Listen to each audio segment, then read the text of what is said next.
Today on Corporate Coffee Mornings. And a lot of companies were afraid to go against a giant Pepsi, Coke with Cinco and Jaleel. And I'm a little stupid, so I went into the drinks business to talk about putting a cess on our drinks, not putting it on Trinidad or other imported drink. It's crazy. The business is bigger than me. So the day I feel I'm not capable and you have better managers, I will walk away. And now, here is Barbara Ellington with Lasco's Lascelles Gin.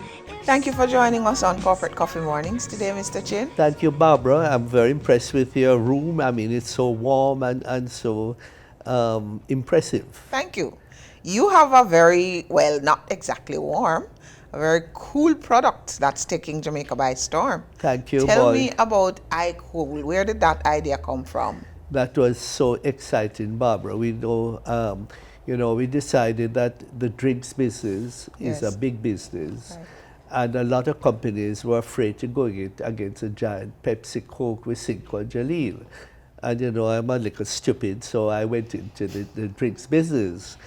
And this is amazing. Well, of course, like what we do normally, we do proper surveys, we make sure that everything is right. And I must say, this was a perfect execution of a product. There's a lot of taste testing, a lot of research, a lot of information.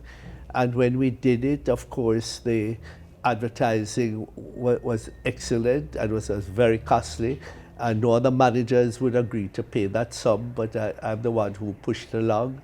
And then, of course, we did the tasting, the pricing, the delivery, everything. And the flavors, the tangerine I hear is particularly exciting. Is the first to Jamaica.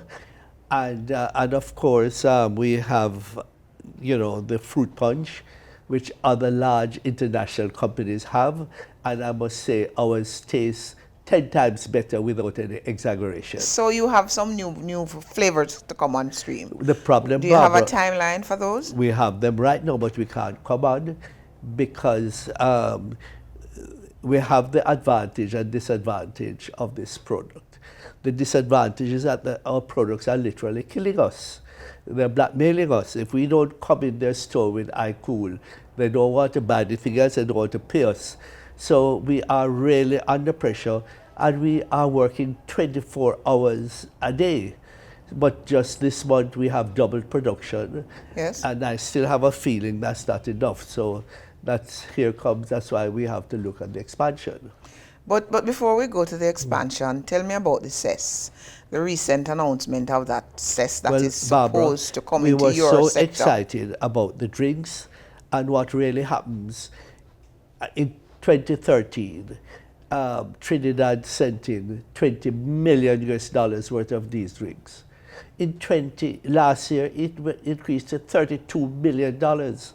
And took an insult to injury to talk about putting a cess on our drinks, not putting it on Trinidad or other imported drink, is crazy.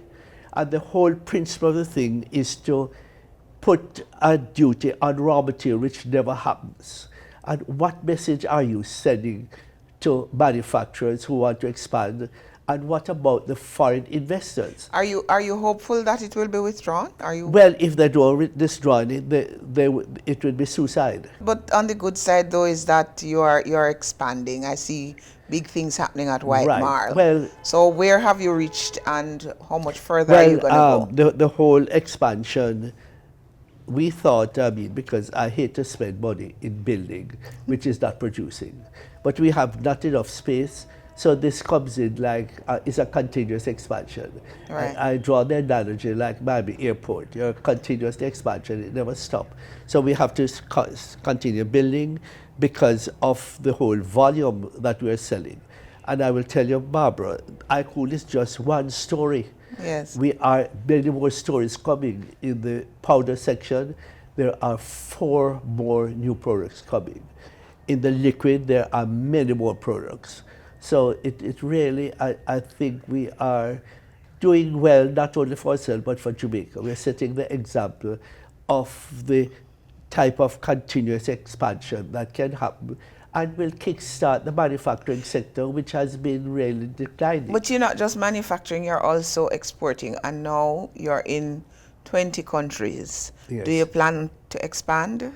Yes, well, we have added another export manager. We're going to add another one too, because but a lot of things are happening at the same time. So people are now, we had no intention, of course, for two things, for exporting alcohol now. Okay. Because our local customers would kill us if we export and cannot supply the demand locally. is high. But people have been asking for it, but I won't do it as a matter of principle, and that we value our local customers, the Jamaicans, the shopkeepers, the supermarkets, the distributors. So we won't export until we satisfy the local demand. Now, recently we heard of that Pfizer settlement.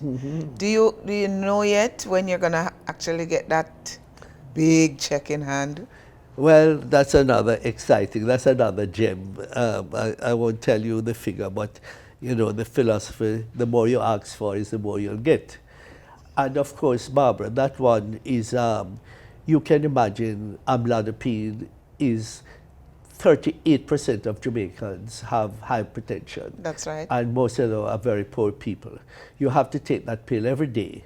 So the big company, my price was 1/8 of their price. A lot of people could not afford to take that pill every day. They were selling their pill for, at that time, about $120. Ours was about less, $15 to $20. Okay. And I mean, so it really is amazing. And our lawyers, I mean, we won the case. Right. Twice in Jamaica and in Privy Council. And everything, liability and everything has been approved. So you don't know yet when they'll actually hand over? Well, they are, that matter is to come to court in January of next year. Oh, okay, so still a little way to go. Yes, I mean, we were trying to get an earlier date, but I think the court they have so many cases. Now, with regards to this payout from Pfizer, are there any plans? Obviously, our shareholders are looking forward and prompting us, when are we going to get this money and when the payout? Well, we have to pay out a large amount, but there would be a lot for future expansion of the business, exactly, for doing many things to enhance the profitability and security of the company. Good. So it would be fantastic. And you seem to have a lot of time on your hands, because I understand that you say you're not retiring anytime soon. Tell me what one thing would cause you to actually walk away from all of this? Only if my health goes. Yes. So, but if not, I mean, once I have my mental capacity and so on, I will continue. But I will not. The business is bigger than me. So the day I feel I'm not capable and you have better managers, I will walk away. Okay. Because this is bigger than me, and this is not only for Lasco and the employees, but for Jamaica too. And we're proud of what we're doing. Okay, because you have successfully, I mean, you're Teacher of the Year, Policeman of the Year, and Nurse of the Year. Yes. Those programs are now set in the Jamaican psyche. Right. And we're doing one, REAP, which is an environmental, it's collecting bottles. We collect about 400 and something thousand bottles. And we've planted quite a lot of trees, quite a lot of thousands of trees. And the children are learning how to take care of the environment, and consequently better Jamaica, and consequently better world. This has been the Gleaner's Corporate Coffee Mornings, and my guest was Lascelles Chin, and he is founder, executive chairman of the Lasco affiliated companies.